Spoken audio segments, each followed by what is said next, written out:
개척을 시켜줘서 스스로 일하면서 교회를 세워가는 그런 어떤 목회자를 만들어보자, 이제 이런 프로젝트가 시작이 됐나 봐요. 저는 이미 이제 교회를 떠난 상태였기 때문에 몰랐거든요. 근데 아까 말씀드린 대로 제가 성경 공부할 때 자꾸 귀농하라 그러고 청년들한테 그런 얘기를 하도 이제 했기 때문에 목사님 기억하셨다가 그런 프로젝트가 있다고 이제 저한테 한번 해봐라 이렇게 말씀하셔서 영락교회 지원으로 청양군에 이제 교회를 개척하게 되었고, 이제 3년이 딱 지났습니다. 영락교회에 있을 때 귀농학교도 이제 서울에 있는 곳 귀농학교도 다니고, 또 휴가 때는 그 휴가를 내서 양계학교라는 곳에 충북 보은에 가서 또 배우고 하면서 시골에 어떻게 자리를 잡을 수 있을까를 나름대로 연구를 좀 한 거죠. 했고, 또 주말에 청년들 데리고 주말 농장 가서 고구마도 심고 뭐 깻잎도 심고 상추도 심고 하는 일들을 해왔던 것들이 이제 하나님께서 이쁘게 보셨는지 이런 기회를 열어주셔서 지금 이제 농촌에서 목회를 하고 있습니다. 닭을 이제 키우는데요. 제가 양계학교를 딱 갔을 때 이거다 싶었습니다. 이제 교회가 서려면 목회자가 자립을 해야 되는데 어차피 교회가 시작되자마자 누가 후원을 해준다는 것도 한계가 있고, 그래서 자립을 해야 되겠다는 마음으로 양계학교를 딱 가니까 이거면은 되겠다 싶은 생각이 딱 들면서 이제 본격적으로 시골로 들어가자 이런 생각을 하게 된 겁니다. 물론 이제 제 아내와의 한 10년 정도의 긴 싸움이 있었긴 했지만 그래도 어찌됐건 허락을 받아내서 3년 전쯤에 시골로 간 거죠. 근데 이제 여기 귀농에 관심 있는 분들이 계시는지 모르겠는데요. 양계가 괜찮습니다. 이게 네, 제가 자연 유정란을 만들어서 이제 회원들에게 판매를 하고 있는데요. 닭 똥구멍에서 500원이 이렇게 계속 떨어지는 거예요. 어떻게 보면. 그래서 지금 한 600마리 정도 키우는데 400마리가 알을 낳고 있거든요. 그래서 산란율이 한 80에서 90% 되니까 한번 계산해 보십시오. 저희가 한 알에 500원씩 팔고 있거든요. 목사님도 지금 드시고 계십니다. 그러면은 한 80% 잡으면은 하루에 320알이 나오는 거예요. 그러면은 500원씩 하면은 15만 원 정도 되잖아요. 그렇죠? 뭐 깨지고 이런 거 빼더라도. 근데 얘네들은 주일도 안 쉬고 계속 알을 낳아요. 그러니까 30일이면은 약 얼마입니까? 450만 원 정도 되고요. 이제 물론 사료비 빼고 뭐죠 택배 보내고 뭐 포장하고 이런 거 빼면 물론 인건비이긴 하지만 목회자가 그래도 목회를 하면서 일하면서 교회에 손 벌리지 않고 이제 개척교회는 성도들이 그런 거 부담스러워 하잖아요. 그렇게 하지 않고 저희 가족 물론 넉넉하진 않아도 살 수 있을 정도가 되더라는 거죠. 그래서 저는 이제 기회가 있으면 좀 젊은 신학생들 중에 이런 꿈이 있는 분들에게 좀 일종의 모델이라고 하면 거창하지만 이렇게 하는 것도 되더라라는 말들을 좀 해주고 싶다는 생각을 사실 합니다. 그래서 처음에 제가 귀농에서 들어갔을 때 그 지역에 살던 분들이 이래가지고 살겠나 싶어 하면서 굉장히 우려스러운 목소리로 저한테 막 가르쳐 주시고 이렇게 하면 안 된다 이렇게 하셨던 분들이 지금 한 2년 반 정도 다 키운 지 지나고 나니까 이게 닭 좀 좀 얻어가면 안 되겠냐 이러시면서 배우려고 조금씩 귀를 기울이려고 하시는 분들이 생겼습니다. 그러니까 여러분도 혹시 마음이 있으시면 유창 목사님 통해서 저한테 연락을 주시면 안내를 해드리겠습니다. 제가 저는 성경을 공부하면 할수록 하나님께서 우리를 제가 서울에 와서 이런 말을 해드렸는지 모르겠습니다만 성 문명이라는 것이 성경 안에 시작된 때가 있거든요. 가인 이후에 가인이 선악과를 먹은 아담과 하와 사이에서 낳은 아들이잖아요. 근데 이제 그 선악과를 먹은 아들답게 선과 악을 스스로 판단하기 시작합니다. 어떻게 누구까지 판단하냐면은 하나님까지 판단하는데 하나님께서 내 제사를 안 받으셔? 틀렸지 이렇게 생각한 거예요. 하나님을 선악의 기준, 자기가 갖고 있는 기준으로 판단한 거죠. 그래서 하나님 틀렸어. 하나님이 틀렸고 아벨의 제사를 받은 것도 잘못이야. 복수하겠어 라고 생각하면서 하나님께 복수할 수 없으니까 아벨을 죽인 겁니다. 하나님께 상처를 입히려고. 그것이 옳다고 여긴 거죠. 선악과를 먹었기 때문에. 그리고 나서 이제 두려운 마음이 있었기 때문에 하나님께 이제 이야기를 하니까 너를 죽이는 자를 내가 7배 너를 죽이는 자에게 7배 벌하겠다 이런 이야기를 하면서 표를 주셨잖아요. 근데 그 표를 가인이 별로 시덥지 않게 생각했습니다. 이게 나를 지켜준다고 이렇게 생각한 거예요. 그러면서 아들을 낳고 성을 쌓은 거거든요. 이게 도시의 출발이에요. 하나님 없이도 살 수 있다는 걸 내가 보여주겠어. 이게 도시의 출발입니다. 그러니 제가 유창 목사님 하지 말라고 그래도 땅 얘기, 시골 얘기를 한 거예요. 근데 하나님께서 가인에게 어떤 저주를 하셨는가 하면요, 땅이 너로 인해 저주를 받아서 네가 아무리 애쓰고 수고해도 소산을 얻지 못할 거야, 이런 말씀도 하셨어요. 그 다음에 너는 유리방황하게 될 거야, 이런 말씀도 하셨거든요. 그런데 악한 인간, 이제 하나님 없이도 살 수 있다고 생각하는 인간은 어떻게 돼요? 하나님이 하신 그 저주를 우습게 여긴 거예요. 콧방귀를 뀌면서 소산을 내지 않는다고? 그럼 내가 굶어 죽을 것 같아? 빼앗으면 되지 한 거예요. 빼앗으면 되지. 내가 농사 안 지으면, 내가 지어도 소산을 내지 않으면 빼앗으면 되잖아요. 그리고 짐승을 먹으면 되는 거예요. 짐승. 그때까지는 먹으란 얘기 없었죠. 그런데 짐승을 먹으면 되지. 그럼 내가 이대로 물러설 줄 알고? 이렇게 하면서 하나님과 대립각을 세우기 시작합니다. 그리고 유리방황하게 될 거라고 하셨거든요. 내가 그렇게 쉽게 유리방황할 것 같아? 나는 정착할 거야 하면서 아들을 낳고 에녹성을 짓고 정착해버립니다. 그러면서 하나님이 저주하셔도 나는 끄떡없다, 이런 어떤 자의식이 그들 가운데 생기기 시작해요. 그리고 난 다음에 가인 이후에 라멕이라고 하는 사람이 등장을 하는데, 이 사람은 더한 사람이에요. 가인을 위하여서 벌이 77배라고? 나 한번 건드려봐, 나 77배로 갚아줄 거야, 이렇게 말한 거예요. 그러면서 두 아내에게 노래를 지어서 불러줬는데 뭡니까? 나를 상해를 입혀 나는 죽여버릴 거야, 이런 거예요.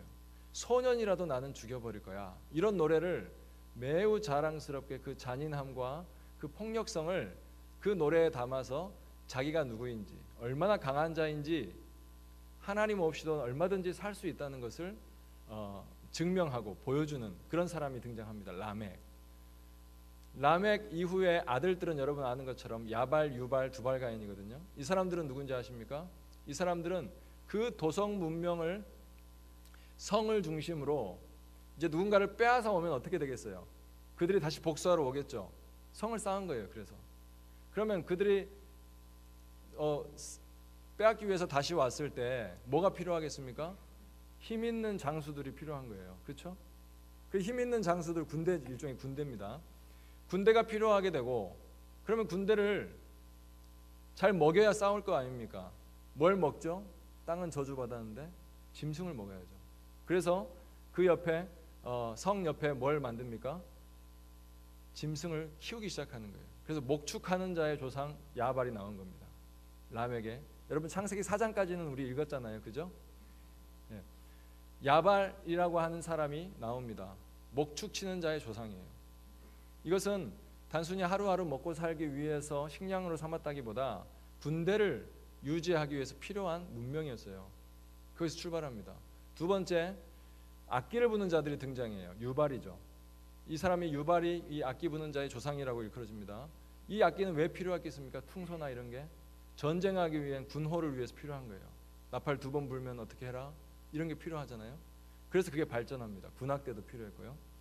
세 번째, 두발가인이라고 하는 이 사람은 어떤 문명의 조상이 되냐면은 각양 날카로운 기계를 만드는 자의 조상이에요. 무기죠, 무기. 여러분 이 짧은 구절이지만 그 당시 에녹성, 그 당시 가인의 후예들이 이루어 놓은 그 도성 문명을 중심으로 큰 싸움이, 서로의 먹을 것을 빼앗고 힘 있는 자가 무조건 다 가져오는 그런 어떤 시대가 열린 겁니다. 그때로부터. 이게 사람을, 아벨을 쳐 죽인 가인으로부터 이제 흘러나오는 인류의 역사가 된 거고, 문명은 거기서 시작이 되거든요. 그런데 여러분 그 일들이 계속 진행이 돼가면서 노아 시대가 되자 하나님께서 이거 더 이상 안 되겠다 생각을 하신 거예요. 오늘 제가 히브리서 11장 6절 7절을 읽었는데요.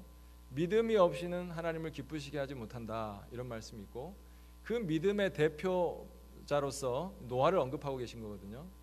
노아의 오늘 읽은 그 7절 말씀을 한번 다시 보시면 한번 보겠습니다.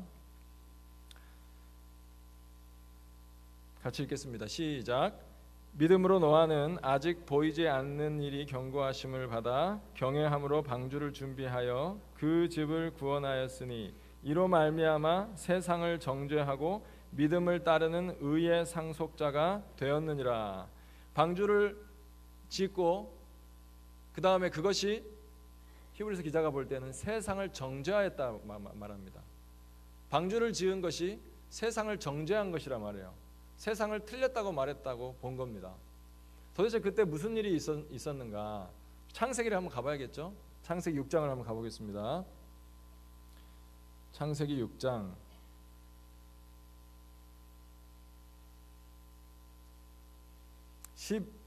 12절 한번 보실까요? 창세기 6장 12절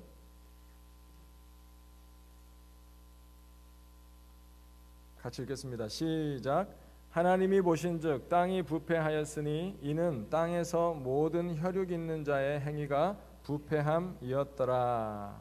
그렇죠.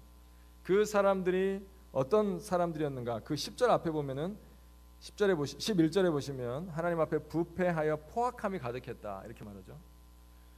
그 당시에 하나님 보실 때 이건 아니다, 더 이상은 안 되겠다 할 때 그 땅의 상태는 포악함이었고 부패함이었어요. 왜 그 땅에 그런 일이 있었는가는 또 그 앞에 나옵니다. 6장 1절부터 4절인데요. 시간이 없으니까 제가 간단하게 설명을 드리면 이 하나님의 아들들과 사람의 딸들이 섞어지는 일이 일어났어요. 이 학자들이 이 부분에 대한 해설이 참 분분합니다. 하나님의 아들들이 신적 존재다, 하늘에서 내려온 천상의 어떤 천사와 같은 존재다라고 말하는 사람도 있고요. 다양한데 최근에 제가 어떤 그 글을 보니까 이렇게 설명해 놓는데 굉장히 타당하다고 생각했습니다. 하나님의 아들이라 함은 그 당시에 이 하나님이라는 단어는 사실 오늘날 우리가 번역을 제대로 한다면은 신이라고 번역하는 게 우리 정서에 훨씬 맞아요. 그러니까 성경에서 하나님이라고 불리우는 때가 많이 있는데 그 하나님은 늘 여호와 하나님을 가리키지는 않거든요. 그렇죠. 그래서 하나님이 자기를 지칭할 때는 나는 여호와 하나님이다, 여호와라 이름하는 하나님, 신이다 이렇게 말하시거든요. 근데 여기서 하나님은 그냥 신이에요.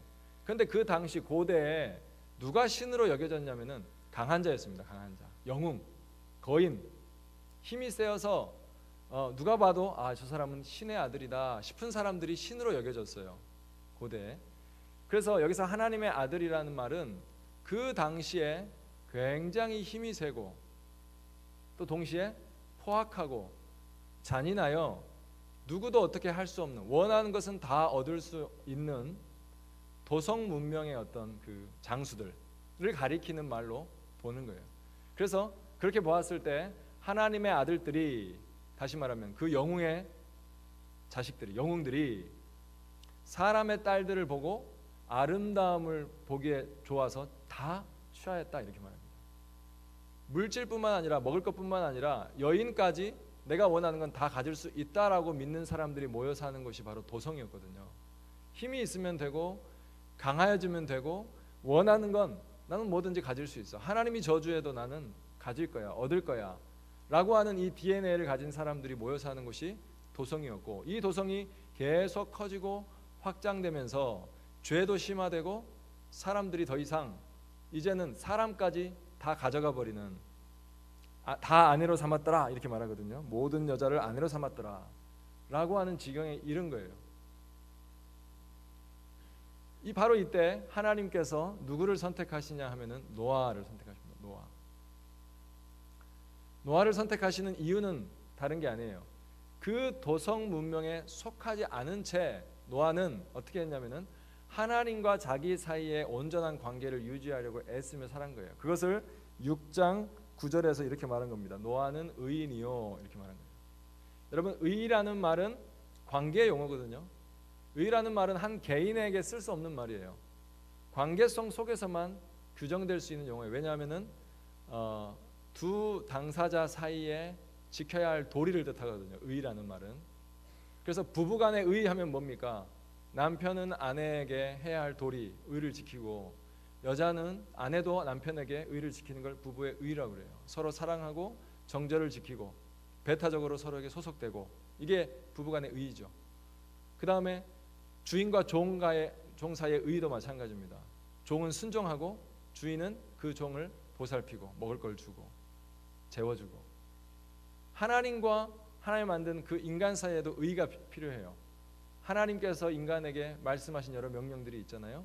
순종하는 게 인간으로서의 도리, 의이고 의리이고, 하나님은 인간에 대해서 복을 주시고 사랑해 주시고 책임지시는 걸 하는 거예요. 그걸 의라고 불러요. 근데 노아가 의인이라는 말은 하나님과 자기 인간 사이에 마땅히 있어야 할 그런 것들을 잘 지켜낸 사람이었다, 이런 뜻이에요.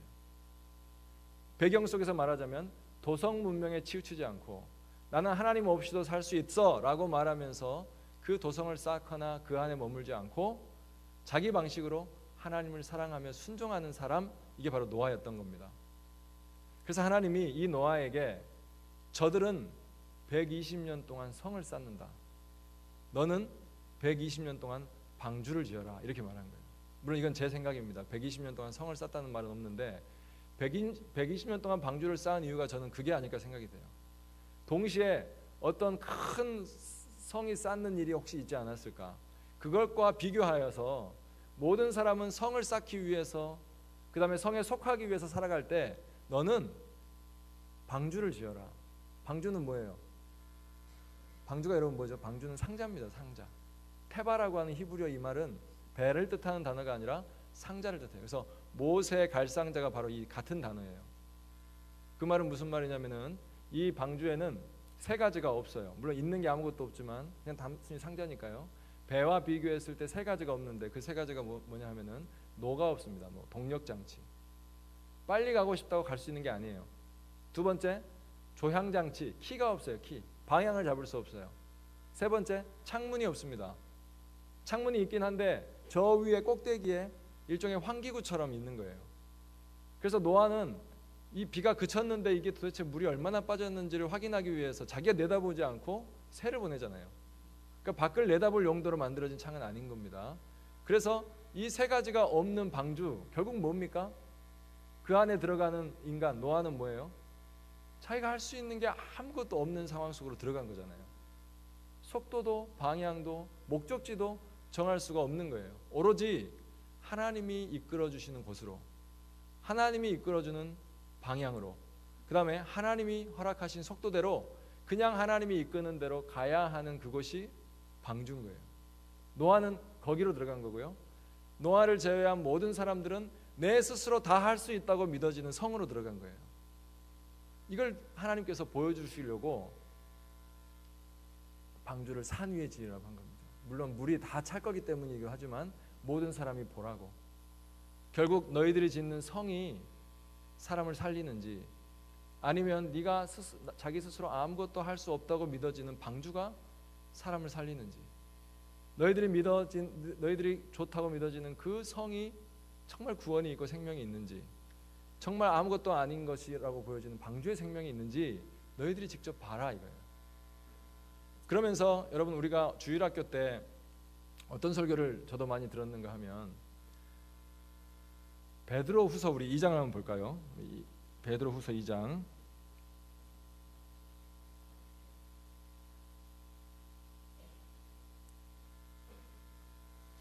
베드로후서 2장 5절입니다. 베드로후서 2장 5절.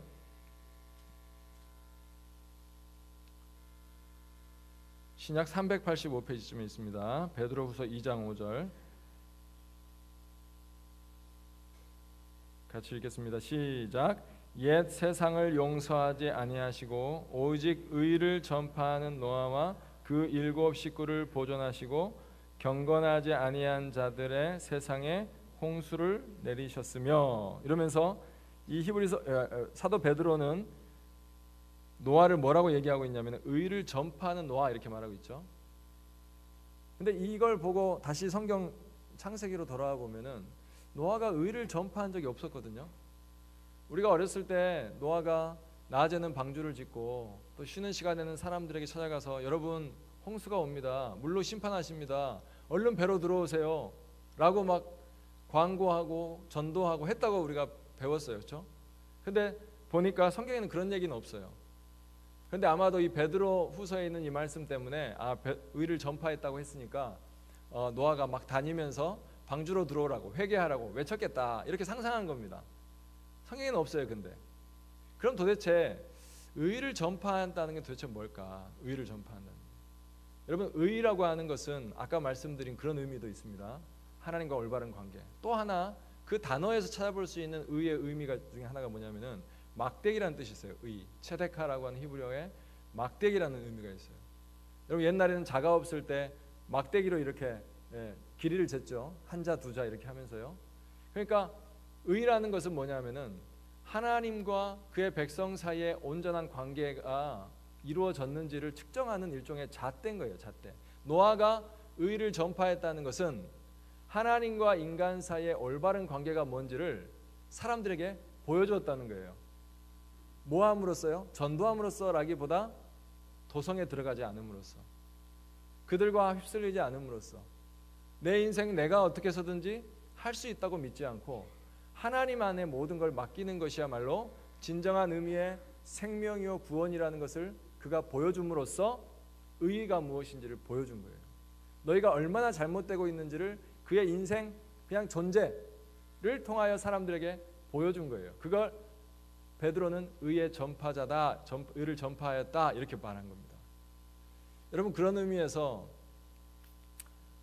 제가 시골에 가서 막 띠를 두르고 전도하는 일도 필요할 겁니다. 그런데 제 마음속에 어떤 생각이 들었냐면은 먼저 참 신자, 참 교회이 되는 것이 정말 중요하겠다. 사람들이 다 강함을 쫓고 많음을 쫓고 풍요를 쫓고 다 있어야 성공한 것이라고 생각하고 커야 성공한 것이라고 생각하는 그때에 그것이 아니라 내 인생이 내 뜻대로 되어지지 않는다 할지라도 하나님에게 맡겨서 살아가는 인생, 그 인생이 복될 수 있음을 내가 나의 존재로 말해주고 싶다, 이런 생각이 저는 들었습니다. 그래서 조금 어떻게 보면 잠잠하게 참 믿음, 참 의가 무엇인지 나도 사실 부족하고 연약하니까 그것을 좀 몸부림치면서 살아봐야 되겠다, 이런 마음이 시골 살면서 이제 있었던 거거든요. 여러분, 시골에도 근데 도성 문명이 있어요. 서울에만 도성 문명이 있는 것도 아니고, 서울에는 방주가 또 없는 것도 아니죠. 어느 곳이나 똑같은 것 같습니다. 그런데 여러분, 오늘날 방주를 교회라고 우리가 부를 때 여러분 어떤 마음으로 사람들이 교회를 찾습니까? 냉정하게 생각해 보면 내 인생 속도 좀 내보려고 찾는 거 아니에요, 교회. 맞습니까? 내 인생 고난이 앞에 있다면 피해가고 싶어서, 내가 원하는 대로 방향을 잘 잡고 싶어서 교회로 모여드는 경우가 있죠. 또 내가 원하는 그 목적지로 잘 가게 해달라고 하나님께 기도하고 싶어서 또 교회에 모이거든요. 그러면 교회는 방주입니까? 도성입니까? 그렇죠. 그래서 이게 정말 도대체 오늘날 교회가 도성인가 방주인가 생각해보면 오히려 도성에 훨씬 가까워요. 사람들이 와서 내가 운전대 잡을 거야 이런 생각을 하고요, 내가 이 교회의 방향을 움직일 거야 이런 생각을 하고요, 내가 원하는 목적지로 끌어갈 거야 이런 생각을 하고 있는 것은 전 완벽하게 도성에 들어간 사람처럼 행동하고 있는 거예요. 방주는, 교회는 그것을 포기하는 자들의 모임이어야 하는 거예요. 내 속도를 내가 좌우하지 않겠다, 이 교회가 가야 할 바를 하나님께 온전히 맡기겠다, 이런 마음이 있잖아요. 이런 마음으로 사람들이 모였을 때 하나님께서 원하시는 그 소원의 항구, 거기로 이 방주가 다다를 수가 있는 거죠. 여러분, 선교에 대해서 이제 오늘 목사님께서 말씀을 해주시라고 했는데 제가 막 띠를 두고 그 시골을 다녀지 않아 가지고요, 제 입장에서 선교란 저는 그렇게 생각하는 겁니다. 의의 전파, 의를 전파하는 자는 꼭 띠를 두르고 교회 갑시다. 여러분, 그런 마음으로 교회에 온 사람들이 띠를 두르고 사람들을 데리고 오면 어디로 데려온 거예요? 방주입니까? 도성입니까? 도성이에요. 그런 마음으로 띠를 두르는 게 중요한 게 아닌 거죠. 이것이 어디인지를 정확하게 파악하는 게 훨씬 더 중요한 것 같아요. 여러분, 홍수가 나면 한강에 다리마다 이렇게 눈금자들이 이렇게 다리 기둥에 이렇게 적혀 있잖아요. 그건 뭐죠?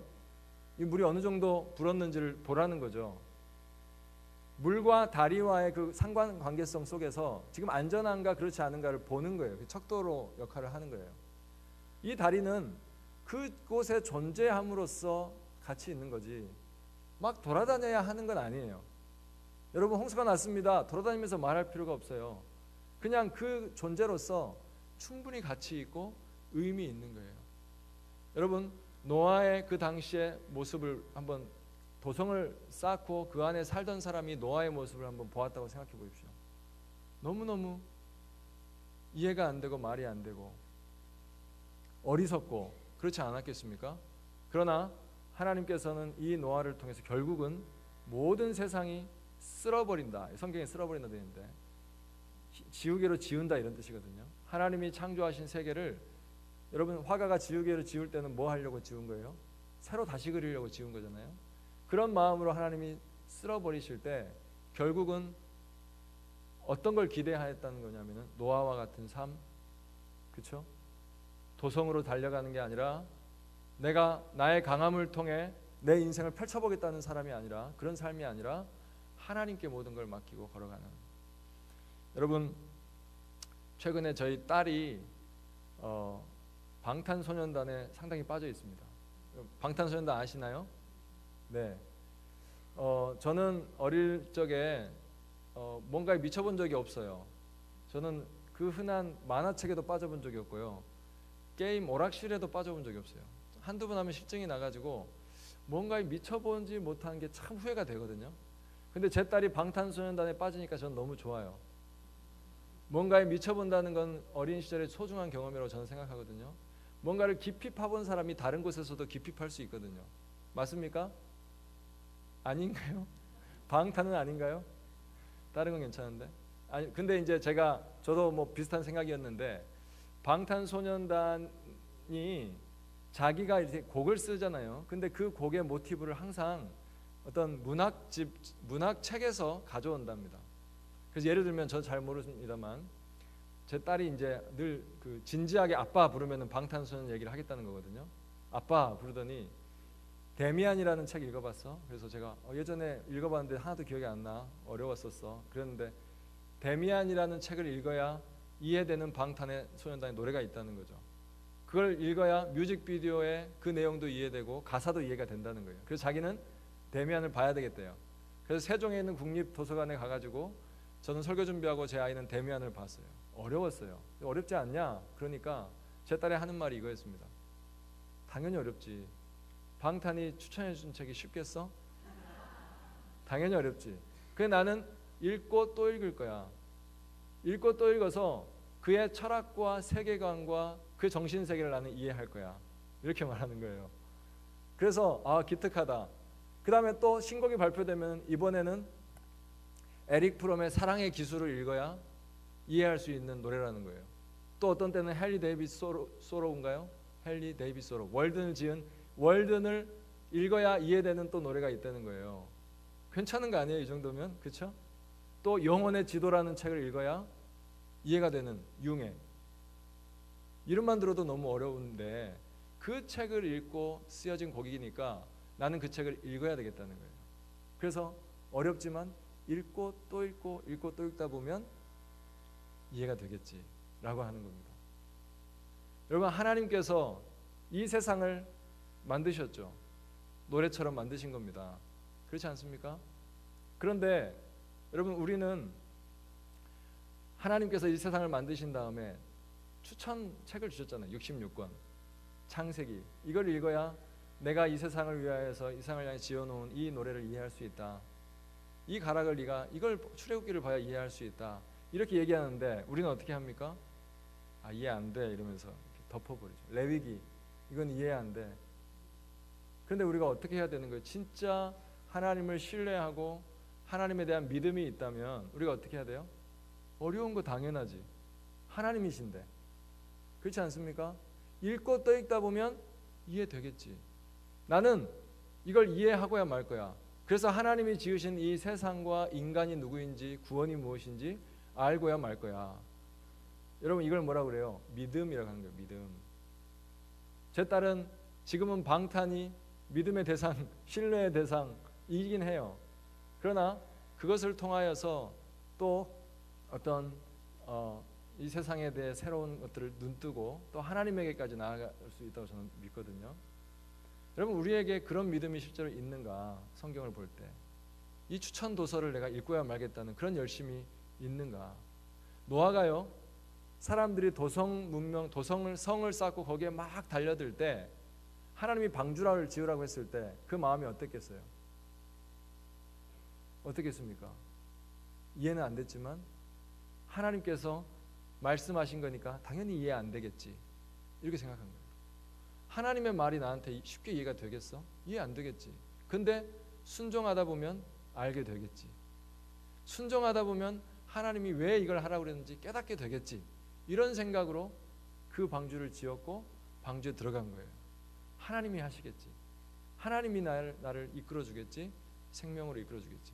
그래서 오늘 본문에 방주를 지은 이 노아에 대해서 뭐라고 평가하냐면은 그가 세상을 정죄했단 말이에요. 방주를 짓고 들어간 그것이 세상에 대하여 틀렸음을 그 행위로, 그냥 그는 단순히 하나님 앞에 순종하여 살아가는 것 뿐이었어요. 근데 그 행위가 세상을 정죄하는 행위가 됐단 말이에요. 여러분, 저는 그게 선교라고 생각하거든요. 거창한 행사, 이벤트 필요한데 그것보다 더 중요한 것은 우리 각자가 서 있는 곳에서 하나님의 그 방법, 도성적인 거인들의 방법이 아니라 아무것도 내가 할 수 없더라도 하나님 한 분 신뢰하는 믿음으로 그 안에 들어가서 머무는 그런 믿음, 그 믿음으로 살아가는 삶이야말로 의의 전파자가 될 수 있다고 저는 확신합니다. 그런 사람들이 모여 있을 때 진짜 더 하나님 기뻐하시는 큰 일이 이루어지는 것이지, 도성 문명에 취해 있는 채로 얼마든지 우리가 전도도 할 수 있고 선교도 할 수 있거든요. 도성 문명에 속한 자로 거기에 더 높아지고 싶어서 도성 문명 안에서 더 힘을 가지려고 전도도 하고 봉사도 하고 교회도 열심히 나오고 선교할 수 있거든요. 이것은 하나님 보실 때 의가 아니죠. 옳지 않고 기뻐하시지도 않습니다. 그래서 여러분, 오늘 히브리서 11장 6절에 믿음이 없이는 하나님을 기쁘시게 하지 못한다. 바꿔 말하면 믿음만이, 노아가 보여줬던 그 믿음만이 하나님을 기쁘시게 하실 수 있다, 이런 말씀입니다.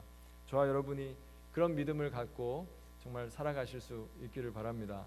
제가 그 목사님께서 시골에서의 삶을 많이 얘기해달라고 했는데 그 사진이나 이런 걸 좀 가져왔으면 좋았겠는데요. 그러지 못했고